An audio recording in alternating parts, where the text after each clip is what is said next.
What's going on, you guys? So check it right. Jody just dropped his highly anticipated debut album, Shine O'Clock, and I must say that it's a well-structured, cohesive, and multi-layered sounding album. But before I get ahead of myself, the review for the album will be dropping soon. Now, getting to the topic at hand, on the album there's a record titled Daze, which features A-Reece, and just listening to the record, right, the brothers were on a different type of timing on this one. I mean, there were a bunch of subliminals being thrown, but the question is, who was being targeted? Now, I've seen quite a few people on X assume that this was a response to Adam, but that's not the case. I happened to be at the listening session for the album, and Jody revealed that the record was recorded a while back, I think last year if I'm not mistaken, and we have the original track list that Jody posted last year to back that up. So this record has nothing to do with words, if some of you guys thought that. And shout out to Latinova Pounds, by the way, who produced the record. I mean, I would have never expected that from him, but he executed the production on this one. But anyways, I'll start off with Jody, where he said, "Weak niggas whining, heard it through the grapevine.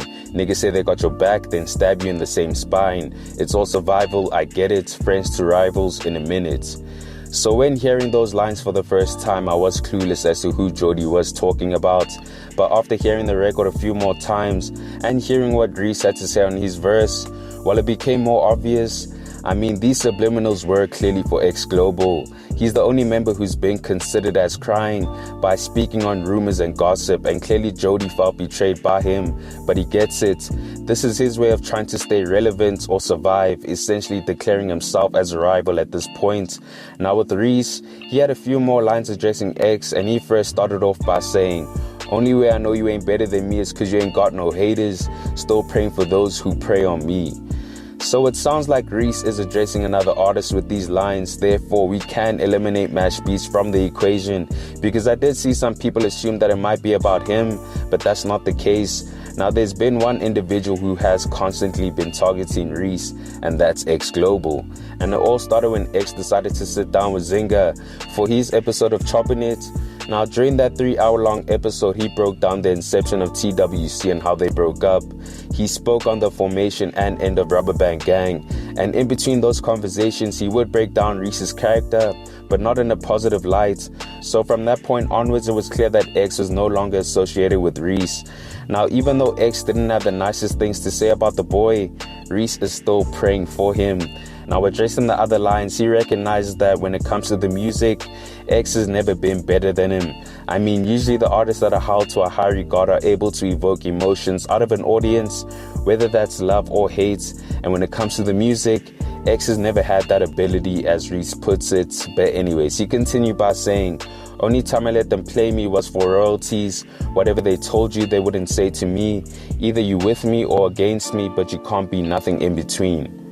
So it sounds like Reese is turning things around, where usually he is the one being accused of playing his former crew members for their royalties, but he's claiming that he actually got played.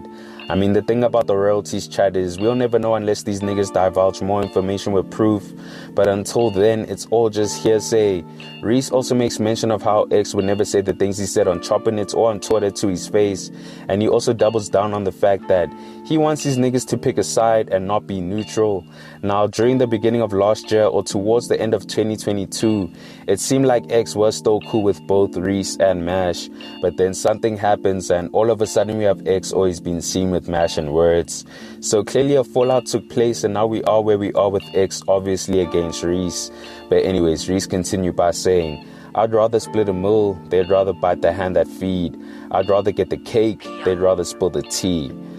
Damn, that was some nice wordplay there. But yeah, Reese makes it known that he tried to break bread with the guys, but they were against him. He also makes mention of how he focused on getting to the bag, but niggas are more focused on spreading rumors and gossip, which is a clear reference to X on Chopping It once again.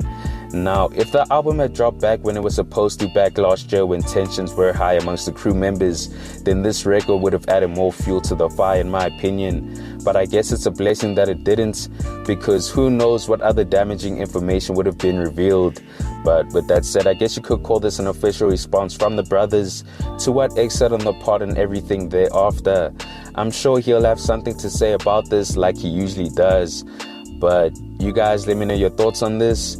Do you think Jody and Reese were talking about X? And if not, who were they referring to? Comment down below. Anyways, guys, thanks for tuning in, and I hope you enjoyed. Please make sure to hit that like button if you found the content dope, and hit the subscribe button if you haven't already. It's on to the next one. Peace.